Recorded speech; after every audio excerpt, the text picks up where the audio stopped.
listening to Second Wind with Joyce Buford, where women who are ready to expand their life adventure discover the tools to stop playing small and tap into the courage required to enjoy their second wind.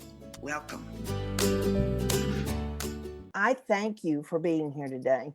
It's just always a thrill to know you are out there listening, and this is my mission to bring to you the best show today that you may have had this week. Now, let me tell you a little bit about what you're going to listen to today. Our guest is going to tell us what causes people's emotions suffering, how our emotions cause us to suffer. And she's going to give us some easy ways to get on top of it. That's just a few of the things that she's going to tell us. Our guest is a teacher and a speaker, Sharon Valenti. And she was born in England to an American military father and a British mother, and was fortunate enough by growing up in Europe to see most of Europe. Her childhood years were affected by many forms of abuse, which left deep-rooted negative beliefs. These beliefs run her life unconsciously for many years. Finally, thirsty for knowledge and change, led to pursue her answers. She pursued them in the US, in India, and in Indonesia. This lady was determined. She traveled everywhere. Through this continuous pursuit of her for answers, she has found her passion and her purpose. Always, she had an innate nature of helping others, and she has continued to build her powerful and life-changing programs, which she will share with us today. So welcome, Sharon. I'm delighted you're here. Thank you, Joyce. It's so nice to be here with you and your listeners. I appreciate it. Yeah. So you told me in some of your information that you started this. You were really kind of one of those persons that people in school would go to with their problems. And so it started very early for you. It did indeed. And it wasn't just other students, it was the parents of students. And I never thought twice about that, as I was already accustomed to dealing with adults, all ages, if you will. Mm-hmm. And I remember this one woman, her sister, who was probably close to my age, had gotten involved in drugs. And I don't remember how this lady connected with me, but she sat and talked and asked for some advice. And the sister had run away. How could she find her?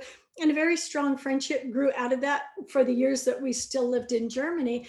And mm-hmm. I encountered a number of things like that. And I look back on it now, and more than likely it was because I put that kind of energy out there. I am a helper, and I can see things that other people don't necessarily see in the moment. So I bring a different perspective to the table for them. Yeah, and that led me where I'm at today. One of the things. So why did you feel so compelled to travel to India and to other places in the world? Well, I mean, naturally you started out because you were here back in the States. Yes. So, yeah. Yes, I was. So India had always held some fascination for me. And I was at a meditation center, and the young gentleman leading it was very, very good at leading. And we got talking. He said, oh yeah, I spent years in India and I learned from my teacher, blah, blah, blah. And in the back of my mind, I thought, oh, I'd love to see India someday. Fast forward, I was at the right place at the right time. This gentleman was talking, American gentleman was talking, saying, oh, every 3 or 4 years, we take trips, groups to India and team up with this other blah, blah, blah. I went home and I said to my husband, would you like to go to India? He goes, sure. So I called this man. Well, actually, I emailed him and I said, hey, would you take 2 more? Sure. So it was an incredible 33 days over there. And unbeknownst to us, part of that group was part of Fellowship of Self-Realization. They study Paramahansa Yogananda. He's the one who wrote Autobiography of a Yogi. So we didn't know anything about that. We just happened along, but it turned out to be a pilgrimage of sorts. So we were meditating in Babaji's cave and Ganesha with all the elephant trunks in his little bitty cave. And it was an amazing experience to experience the culture. Actually, what we noticed was we were certainly exposed to what we would deem extreme material poverty, but the spiritual quality there is indescribable. You must experience it for yourself. They pray many, many times during the day, but it was in the air. You just felt it was like, no matter what level of life, they seemed in joy just because of their worship practice. And again, I had that sense of, I want that kind of peacefulness in my own life. And religion wasn't necessarily for me, so I wasn't going to be praying 10 times a day or that kind of thing. But it was a very soothing experience, and I got to know more of myself. And Bali, we went for another reason. And my son had died 2 months before that, so I was a bit still in a slight emotional state about that. But we went to learn Akashic records, to be honest with you. And again, just another very calm type of people, and everybody was so loving and kind, and even what we were learning was gentle and kind, and a bit like that Eat, Love, Pray. Right, only I'm not Julia Roberts. So, but yes, you are. I actually went to that shaman healer that she went to. We all did, actually, and that was quite the experience. He took the stick and poked it in our toes, and it hurt like heck, I must say. I don't know if it cleared anything, but it was memorable because of how painful it was. But yeah, it was very nice, and you come back with little bits and pieces of the healed self. But what really propelled me forward is I was in a very abusive marriage at the time. I mean, at every level abusive. And I remember one day saying, while we were arguing, saying, can you take 5 more years of this? And it was an immediate no. It was like somebody jumped in my head and said no. So that was it for me. I began making arrangements to move out with my 2 children and start life all over again. And fast forward many years, I did a lot of reading, self-help books, watched a lot of YouTube videos, listened to meditation music, tried it all basically. And out of each one, you take one little component. But what really was a catalyst for me is learning how to uncover those beliefs that have been buried. You don't even know that they're in you. And questioning whether they're really true. You know, that 4-year-old you, mom says, I'm going to punish you afterwards. And 4-year-old you hears, I'm not lovable, I'm not likable, I'm a bad girl or bad person. Something along the not enoughness lines. And we all suffer from the not enoughness in some form or another. And so, and then fast forward again, I was molested by my father. And I buried that memory for years and years and years. I was 8 years old, and it didn't resurface till I was in my 30s. In looking back, though, I see how with my mother, and both parents were alcoholics, with my mother, I became the people pleaser as a way of survival. And I believed I was bad and I was horrible and unlovable and she didn't love me and all those things that we do when we're children unconsciously. So I was always trying to be lovable, and it was a real burden. However, that was a pattern in my life. I'd show up, I'd give you the shirt off my back, my last dime, and I'd be broke, but I wanted you to like me. And I thought that was the way to get you to like me. And we all do silly things like that, and until we don't anymore. And with what happened with my father, here was 2 people. I couldn't go to my mother and tell her because she was a raging, violent one. And they've always told, don't let anybody touch you in those areas. So here is the people that you love the most, your heroes, doing what they said should never be done. So that's in order to accept that, I took the blame for it. I blamed myself that this happened. And I was able to track it back through some deep work I did.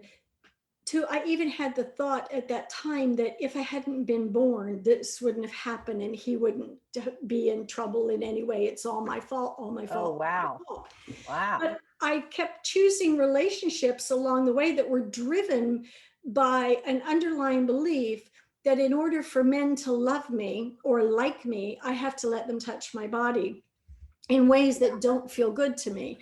And so all of this finally came to surface as I learned to identify a situation and find out what it made me feel at the time. So I could say, my mother, when I was 4 years old, my mother yelled at me and that made me feel unlovable. She made me feel unlovable.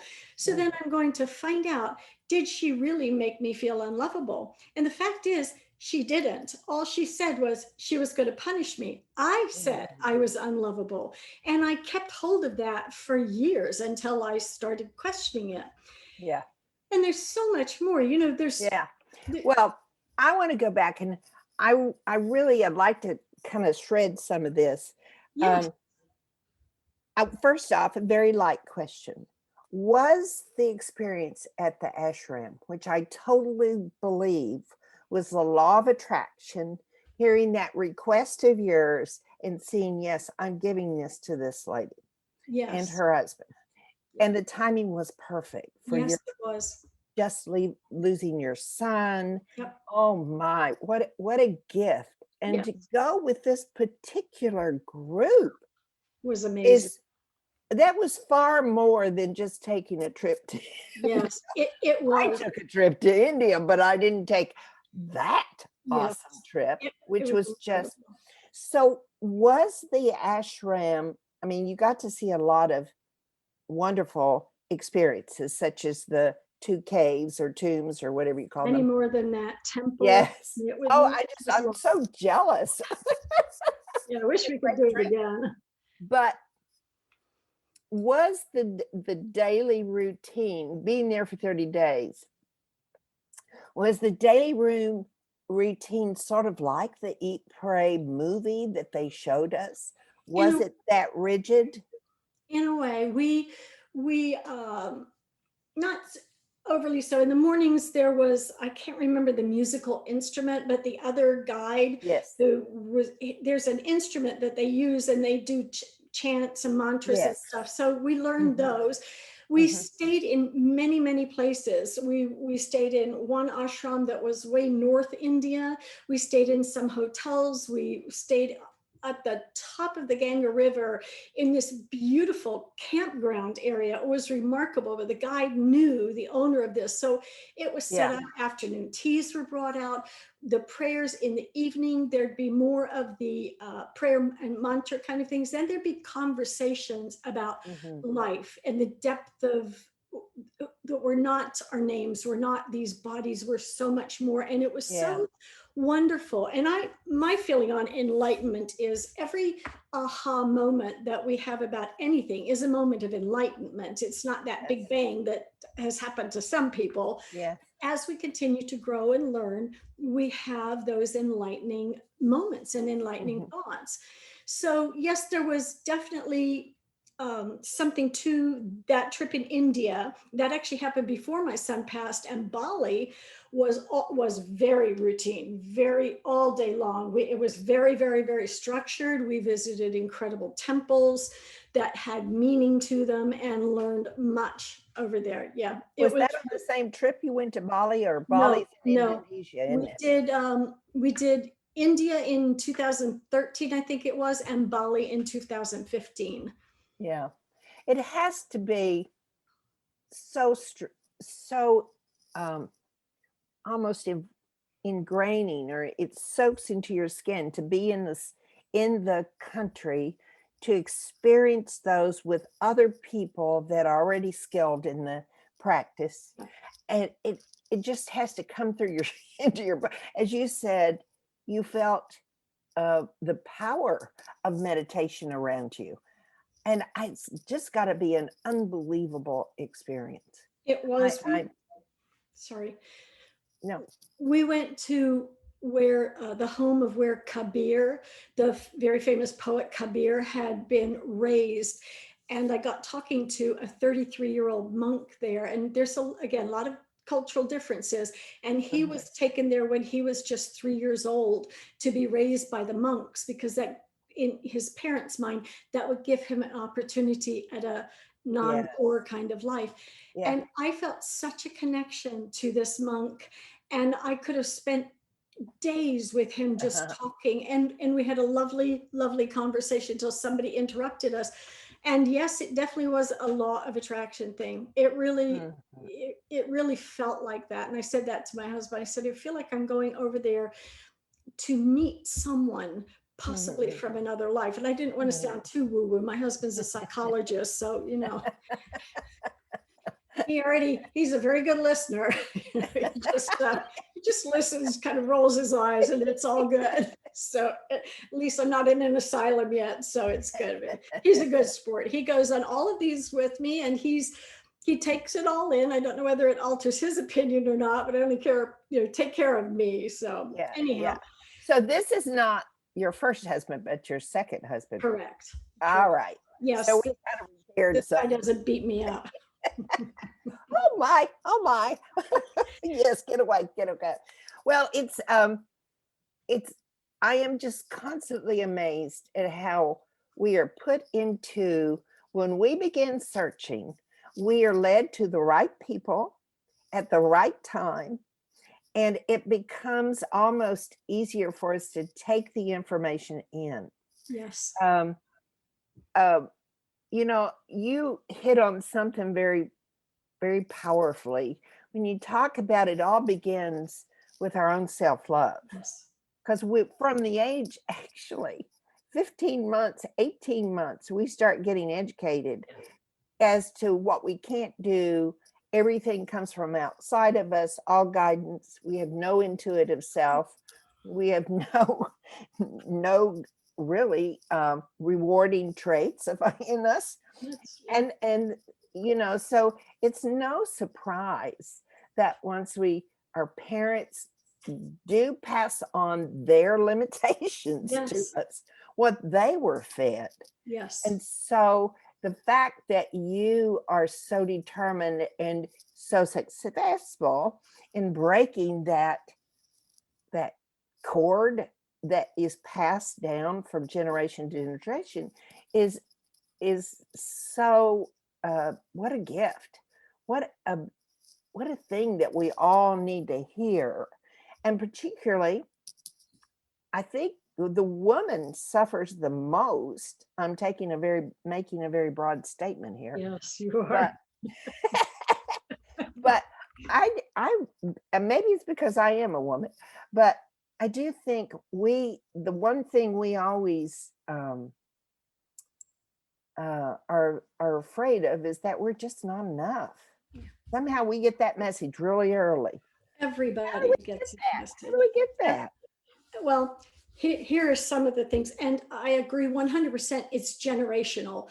The parents, grandparents, they're all just passing it down. As you said, my generation and maybe today's generation, I call them one-liners, and we all heard. Well, I heard, children should be seen and not heard. Did you ever hear that one? Yes, I've heard that. So if you stop and think about that, we heard it over, and sit down. Children should be seen and not heard.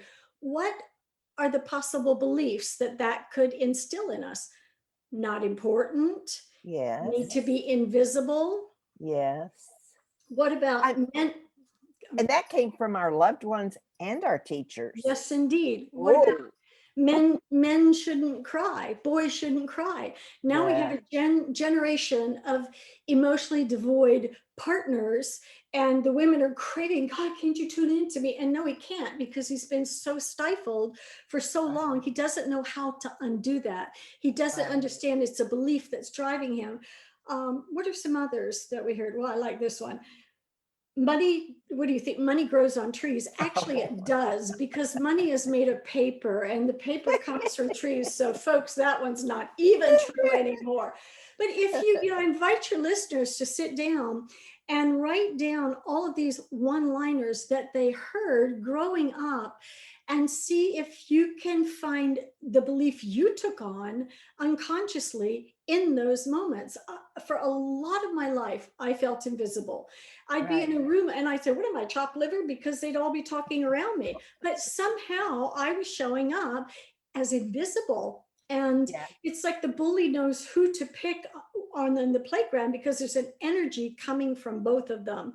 And both are in pain. The bully's in his own pain, manifesting it one way, and the victim is in pain, manifesting it a different way. And until this is just my opinion, until schools have a different kind of curriculum to help these young people get in touch with their beliefs and their feelings and acknowledge them and help them begin to change, that will be perpetuated to the next generation. And because they don't know how to change, maybe it'll be slightly different today because there's certainly more awareness around it.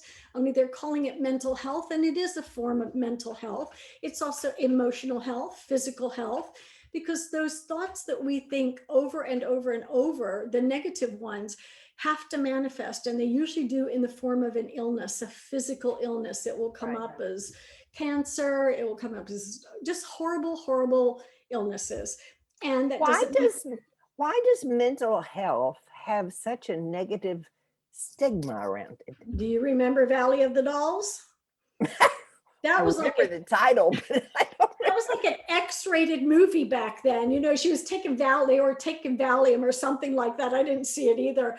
But there was such a, that's so taboo. You're taking drugs and you've had a nervous breakdown. What is a nervous breakdown anyhow? You know, it's a day when you're crying your eyes out. You've had enough. It's a free holiday. You know, I mean, it's had every kind of definition on it. But people are made, again, it comes back to those beliefs. You can't show up as not enough. You're driven by hearing all this. You can't do this. Nope, don't do that. No. A baby comes into this world, and we are not born with fear. Maybe you put them out in the middle of a highway and they don't know fear. There's going to be goo goo gaga out there, right? Even you could put any age if they've never been taught fear. And fear is simply that imagined horror that is going to happen, but it is so driven into us by all those, no, don't touch, you'll get hurt. Watch out, left, right, and right again, or one of the twos for crossing there. We are just drilled how awful everything is rather than how wonderful everything is. So again, it becomes our body is so, our mind is so conditioned, our body follows without even thinking. When you get dressed, you don't think about what leg you're putting in your pants first, or where you're putting your skirt on, or which arm's going through your blouse first. If for 1 week, you changed up that routine and you use the opposite leg or use the opposite hand to brush your teeth, that is the quickest way to retrain yourself to be in the present moment. You know what? That's hard. It is and people say, you need to be in the present moment, but nobody tells you how to do it, right? Yes. That's a technique for helping get you into the present moment. And the more you do it, now you are reconditioning the mind and body to a new way of life, right? There's three kinds of businesses. There's your business, my business, and the divine's business. And if you think on this, and listeners, listen to this, the only time we are ever in trouble is when we are in somebody else's business, whether it's in our head or out loud. Have you ever been out in the mall and you've seen people coming towards you and you've had the thought, oh my gosh, what were they thinking when they put that on today? We've all done it. I've done that.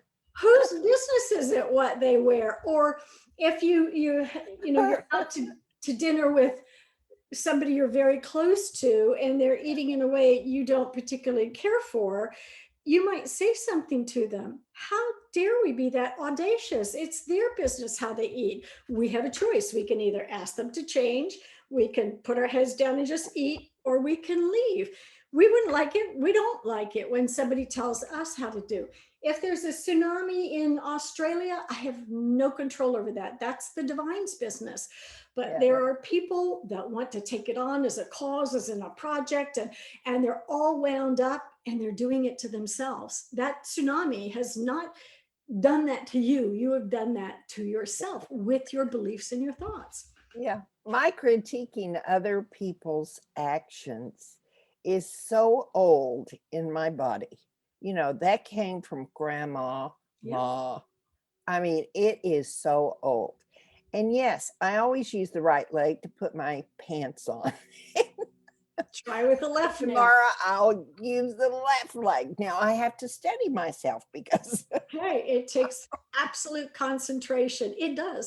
It does. Yeah. It takes earrings, which side of your lips you start the lips, always the right. all of it. Do all of it and do it for a week, and your body will begin to get used to it. And then it's almost like you're ambidextrous getting dressed kind of thing. But Yeah. Who's going to go first? Right. we're in oblivion most of the time. So, Yeah. you know, again, it's finding out. So when I get triggered, I don't, but when I used to get triggered, I would blame you for it, my husband for it, the other person. You know, you made me feel so sad. You made me feel so awful. And that's Mhm. not true. You didn't make me feel anyway. I did that with something that I was believing about myself. Mhm. I'm not saying this is easy to do. However, when you identify it and you question it, the more you do that, the more, usually when you bring a belief up and you see it, it's gone instantly. It's gone, and it just has no more power over you. So Right. if you say to me, Sharon, you are a real so and so,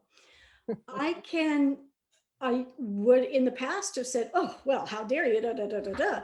Now I can say, you know, we say we want the truth. Please be truthful with me, right? Well, you're a real so-and-so. So I can go inside now and I can see times when I have been a real so-and-so. And then my next thought is going to be, gosh, how must I be showing up for you to be seeing me as a real so-and-so? And I say, thank Why you. would you, Sharon, why would you not ask this question as well? Now, I do think that self questioning is good, but would you ever step into saying, could you explain why you think that, to sort of help with the input of the other woman? I mean, to you? Or do you think you get an answer? Well, no, but I also know I have no control over how somebody perceives me Yeah. the largest degree. I used to do the Cirque du Soleil act because I was a people pleaser. And when I understood that I am whoever you say I am, that was an instant relaxing of the shoulders. I said that over and over Yeah. and over. Once I heard it, it really stayed in my mind. And I thought, that's so true, because they don't have any say over how I perceive them. So everybody's perception is going to be different, but I know internally how I'm showing up. I must have a bit of something going on if they did perceive me that way.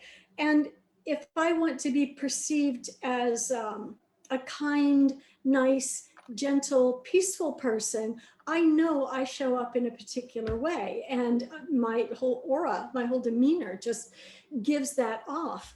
And there are times when I could have my own thoughts going on that cause me to show up in a completely different way, right? So if I was to ask that question, I would really be getting her impressions, not what may have been what was affecting me. Correct. Correct? Yes, and what's going on with someone else is not about me. It's Yeah. about them. So getting upset about what somebody else says, when you find all those underlying beliefs and you've really explored them, you've really seen that none of it's true, and you see how it's been the pattern in your life, it gets to a point where you just see people, you listen, and it's kind of like blah blah blah blah blah, because what you're what you're saying, thinking has nothing to do with me. Now, as a friend, I'm going to sit and listen, and I'm going to give my thoughts back when invited, because it really is your business and my business. And again, we can only ever get in trouble when we're in somebody. Think about it. Think about every time you've been upset, whose business have you been in? And the mind says, yes, but he's my husband, or she's my wife, or that's my child. I have the right. Really? Does somebody have the right to do that to you? I think that's very hard to do as adult children, to make that transition. So I have worked with the children of those adults. Yes. And what goes on is it's still that young person who's responding. Here's this 30-odd-year-old adult responding as that 12-year-old child. And when I say, you're an adult now, you don't need your mother's permission anymore. If you don't want to go to the holiday dinner, don't go. Just tell her, hey, thank you. I'm going to be with my family and we'll come over tomorrow. And don't let her bury you with guilt trips. Look and see what you're believing. And it's difficult for the children to break out of their own habits of responding, because they're afraid they're going to get in trouble, because in the mind they're saying, my mother won't love me anymore if I don't show up for her Christmas dinner. Rubbish. Question that. Is it true your mother's not going to love you anymore? No, of course not. If your mother doesn't love you over one dinner, come on to my house, I'll love you, kind of thing. It's just so I'd like to know, where is it that we begin self-love? Where in our cycle, if we realize life is really not working out the way we want, we're with a partner that's not a good mix for us, do we start doing the questioning thing, or do we start really starting to evaluate us, or is that all one thing? But help us get a little clear as to what happens first. Sure. So again, it is questioning what's going on. If I'm in a relationship, and I stayed in a relationship for 16 years, that was every level of abuse. And I remember the thoughts that used to go through my head. I deserve this. I don't deserve any better. He so brainwashed me that I was ugly and nobody would want me, that I absolutely believed that. So I told myself, well, nobody else is going to want me. And it was familiar to me. It was very familiar. The minute I stepped out of it into the unknown, the beliefs, I can't fend for myself, et cetera, et cetera. If you are staying with a partner, that, let's just use that as an example, and it feels lousy, it's not about your partner ever. It's about you. It's always about you. What are you believing that's keeping you in this relationship that doesn't feel good to you? It at some level is giving you something that you need, whether it's to stay as a victim. If you've ever read Eckart's books, Eckhart Tolle says, when I was talking about people who become ill, and he says people become their illness, because that's the first time in their life they've ever had attention. And after a while, you just don't want to be around somebody who's constantly talking about their illnesses. It's like crying out loud, get out of the victim mode. If you're in a relationship that doesn't feel good, find out what need. Is it to keep you a victim? Is it to stay the poor me? Is it you believe your family's not going to love you anymore, or like your friends are going to point the finger? Who cares what other people think? You have no influence over what other people think. Setting yourself free. But to go back and answer that, Louise Hay was a big teacher for me in the how to start loving yourself. She talks about a salad, and she says, we go to make a salad and the lettuce is a bit wilted. So we pick off the bad ends and we put the rest in our bowl. And those crinkly little cherry tomatoes on their lettuce. Okay, nobody's going to say, put it in, but I'm not going to waste it. And the cucumber's soggy, so cut that piece off and put the rest in there. Would you serve that to one of your friends? No, or company. You're going to go buy all new produce, right? Why would you do more for somebody else than you would do for yourself? Yes. So you really take that in, because we are trained to do that. Let the company go first. No, let them sit down ahead of us. No, please, you first. hey, if you're hungry, get to the front of the line. But we, again, have been conditioned to put ourselves on the back burner. We, again, would give our last dime, the shirt off of our back, a bed in our house, but we wouldn't do that for ourselves. And this is where just little baby steps, starting with a salad or a meal, set the table beautifully. If you were preparing a holiday dinner, you would have the tablecloth on, you would have the candles. Why would you not do that for yourself?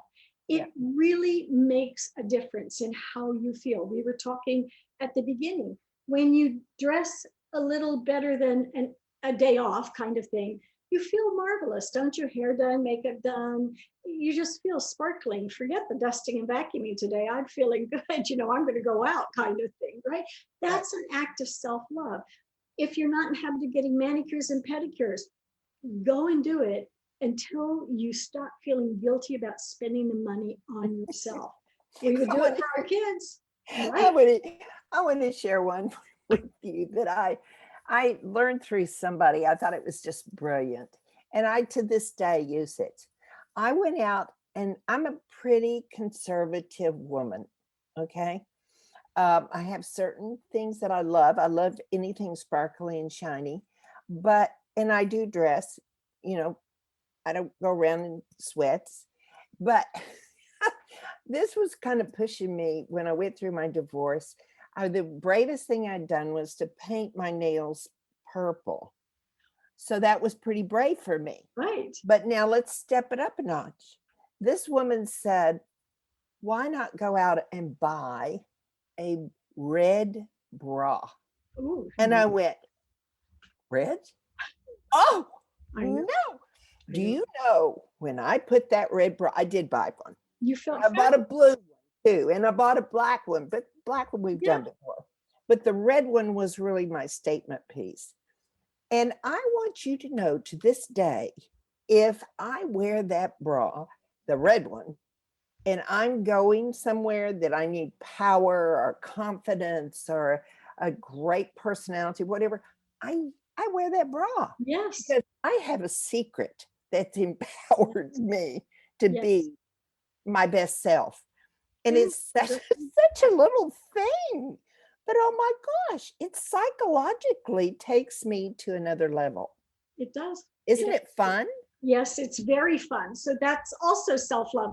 Do those things that make you feel like empowering, right? Nobody has to know you have on those sexy thongs or whatever you're going to wear, or the red bras, or you know, a Victoria's Secret outfit under, or no bra. You know, yes, no exactly, yeah. How daring, how glorious diamondish, right, kind of thing. But I want to say something that's a very, very simple things. You mentioned the wonderful setting the table and all that, and I think that's phase 2 or 3.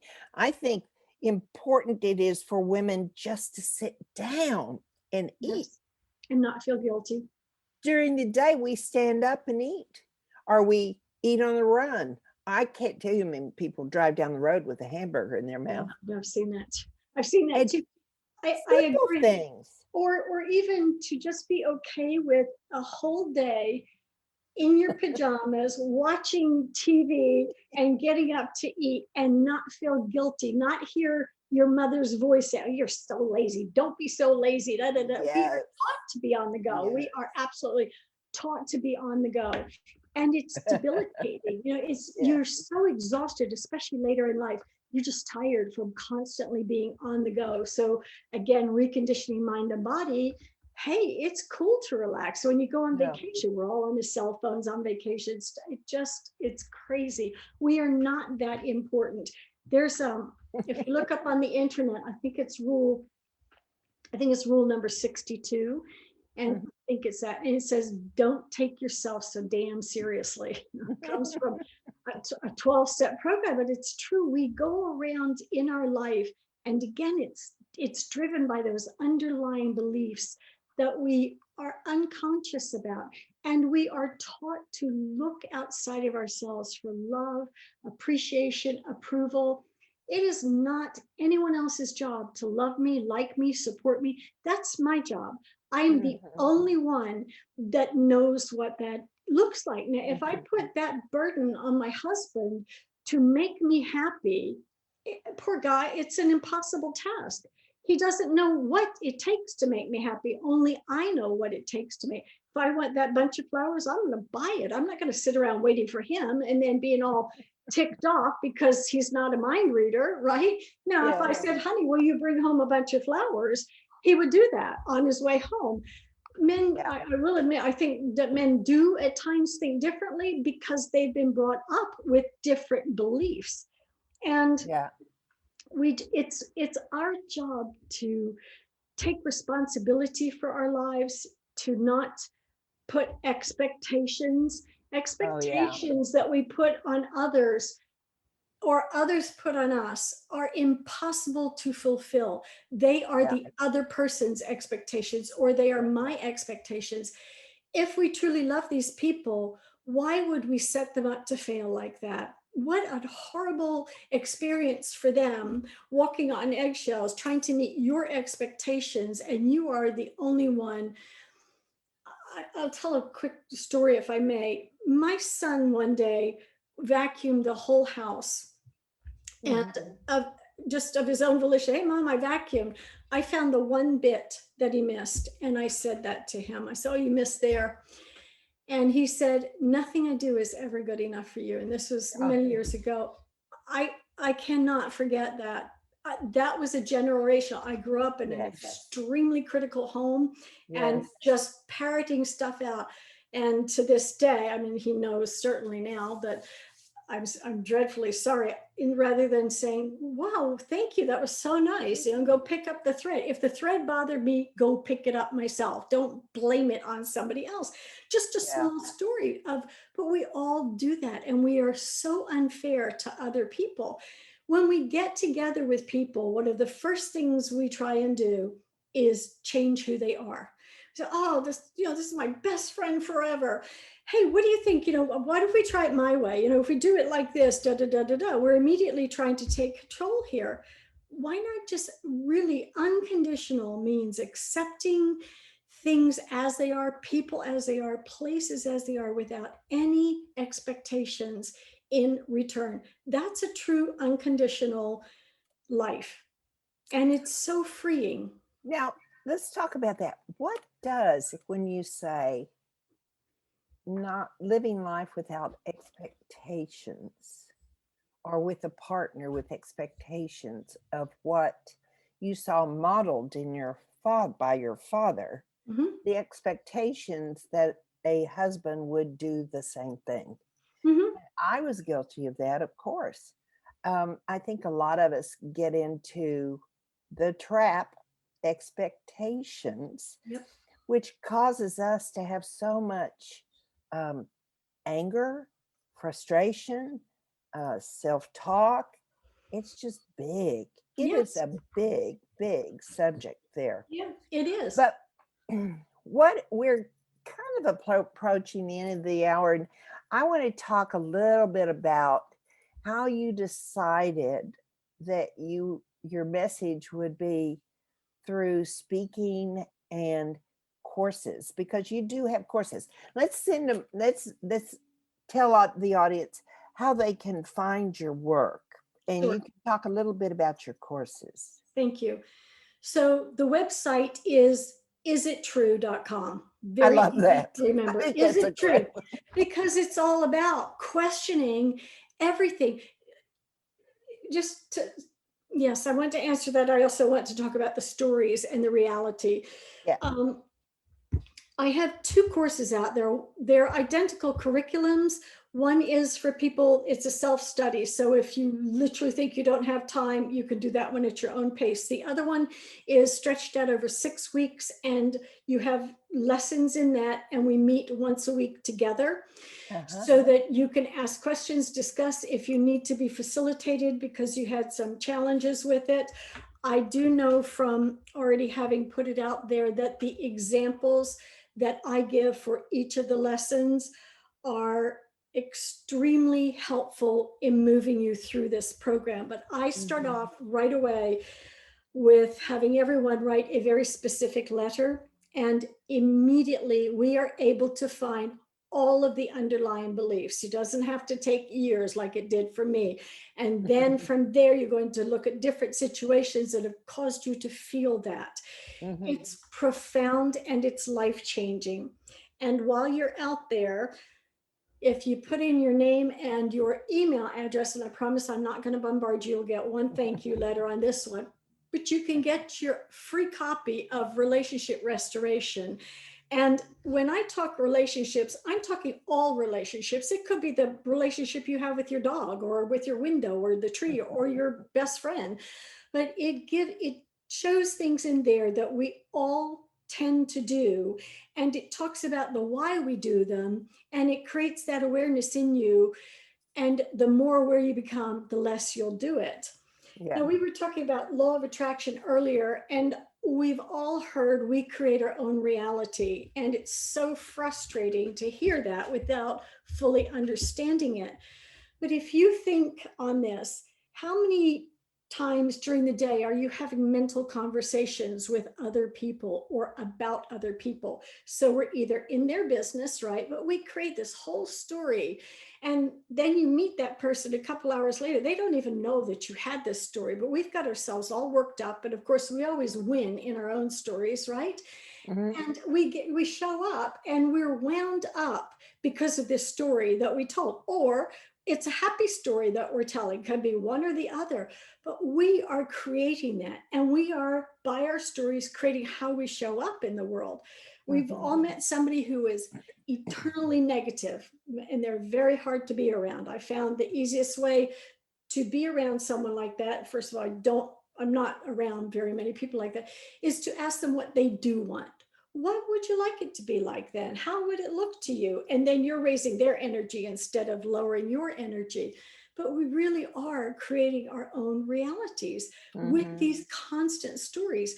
We are taught to be fearful all of our lives, don't touch, don't do, no, no, no, no, no. You're going to get hurt. You're going to get burned. You're going to get hurt. Da, da, da, da. You're going to get in trouble. So undo all of that. We usually did get a spanking or a slap. We did. We're adults now, though. Nobody's going to do that to us. They'll be arrested. We are adults now. So be mindful who's responding there. Is it that little kid in you, or is it the adult in you? When it's the adult showing up all the time, that's when you're in your own power. You run your life, not anybody else. And if you feel like somebody else is running your life, stop and see what you are believing about yourself. Because if it's, that I can't make it out in the world, it's scary, it's this, it's that. Question, is that true? Is it scary in the world? No, it's glorious out there, right? All these new things to try and see. Anyhow, we're in charge. And these courses are designed very much to get you on that track, to show you how to begin to find those hidden beliefs that are wrecking your life, really. And as you apply the questions in there and do the different situations in there, you will begin to feel that freedom. Now, you may want to argue with some of it, and I say right up front, don't buy this if you're just going to put it on the shelf. Just do it when you're ready to do it. If you're sick and tired of being sick and tired of being a victim, and you really are ready for a dramatic change in your life, then this is it. The people who work with me experience a 360-degree turnaround in their lives. And I'm not joking. It's that powerful. And it's simple. Yeah. It's very simple. That's the beauty of it. I love the giveaway that you have. You referred to, what was that? What's it called? Relationship Restoration. Yes, you got a copy, right? I did. And I just love the different topics that you addressed in that. I mean, every one of them, we've talked about a few of them today, but every one of them were powerful and full of good discussion. So you did a good job there. Thank you very much. I appreciate that. Hopefully everybody will find it for themselves and just keep it as a just a little guidebook for yourself, a reminder each time you do it. Now, your course that's done on Zoom, I assume. So the blueprint for stress release is the self-study. Is it true? Yes, Zoom is a platform we're using. I have another platform that's behind that, that I'll be honest, I'm still learning. It sort of houses everything for me, but I haven't played around enough with that video component of it. So it's Zoom for now. And I have the professional account so we can get over 100 people on there at one time. But my classes are limited to 10 people because I want to be able to give that more personalized, individualized attention to people as they need it. So there are dates on there that you do these, you do them quarterly or monthly? Pretty much run just consistently every 6 weeks. Yeah. The next one is scheduled to start tomorrow, actually August 4th. But again, the Blueprint for Stress Release is a self-study, so you can pick that one up. Or if you feel you'd like the guided interaction with me, then you want to sign up for that. And then I'll be posting after tomorrow when the next one will be starting. So if you don't make it this one, look on the website, isittrue.com for the next one. Yeah. Awesome. And you use all of the social medias, correct? I do. Yeah. Facebook, Twitter. Facebook, Twitter. We don't have a big following on Twitter or Instagram. Not sure why, because we post every single day. Facebook, we've got a bigger following, and I'm on LinkedIn as well. And all the social media accounts. We're not big with Twitter here in Texas, so I do think they're regional. I think that it's age related too. I really do. Facebook works for me and most of my group, and Instagram seems to be a biggie as well. Pinterest I look at for jewelry. That's about it. Or fashion ideas. So what do you do with your Facebook? Do you post just interaction or? So post questions. I'm getting ready to start each week doing live Facebooks, and there'll be a particular topic, and it's like, bring your questions and let's talk about it. Let's get to the bottom of it. Bring your situation that's bothering you, and I will keep people out of story. It will just stick with what the situation is. We don't need to know it was 90 degrees out on Tuesday and I've had a bad night of sleep. That's not the situation. The situation is we were having coffee and we started an argument. And he made me feel, or she made me feel. That's the situation. Otherwise, it gets off on tangents. And I have heard two things. Anytime somebody says because when we're doing this work, they're getting ready to go into a story, and I bring it right back. And I heard from another group a long time ago, everything after but is BS. So I'm very mindful of that. So it's like, oh, there's the but, let's listen for the BS. Oh, there's the because, here comes the story, And it's just a conditioning. We want to be heard, but in those stories, we keep ourselves a victim. So my job is to help you out of keeping yourself a victim into and I say this, would you rather have $1 billion or peaceful thoughts? To me, that's a no-brainer. Peaceful thoughts, because I don't care about the $1 billion. That's not going to bring me peace. Well, I have 3 final questions that I ask every guest. What is the most important action needed to face the fear of transition? Move yourself through it. Checking what story have you got going about it. It's a made up story. That's all fear is it's that story that you create in your head. It's not even taking place outside of your head. And once you recognize that, hey, go for it. Okay. Number 2, would you share any pitfall that you would encourage them to avoid, that you avoided on your journey? Do I need to say that again? I kind of missed it. I gave up my need to be right. That's a good one. It's immediate peace. It's okay if I know I'm right. I don't have to force that on somebody else. That's their business, right? Right. Yes. Give up your need to be right. There's so much peace in that. Yes, that's a good one, Sharon. The third one is, what was your greatest success? My children.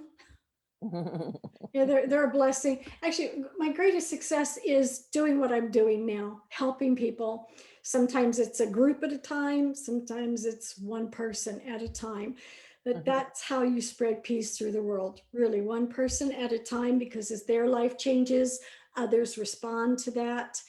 New people come into our life, and that just, it spreads out. It's just that butterfly effect, right? Right. Yeah. Yeah. Well, Sharon, you have shared so much good stuff today. Thank you. Good information that we all need to, one, be reminded of, or perhaps it's the first time that they have ever heard the topic. And I think many people share many similar things, but it takes the right person for each one of us Yes, to hear exactly. the message. Yes. No, we can go to church and it's that one minister that'll get it through our heads, not the whole staff. Yes. So I really, really appreciate that you took the time to be on Second Wind, and that you have given us so much to think about. There is a gift there, and I do appreciate that you shared it with my audience today. Thank you very much. I hope your audience gets something out of it that they can apply to their own lives. Certainly get your free copy of Relationship Restoration, if nothing else, because that is a bit of a game changer too. Would you agree? Yes. Yeah, just for and if they had a specific question for you, how could they get you? info@isittrue.com.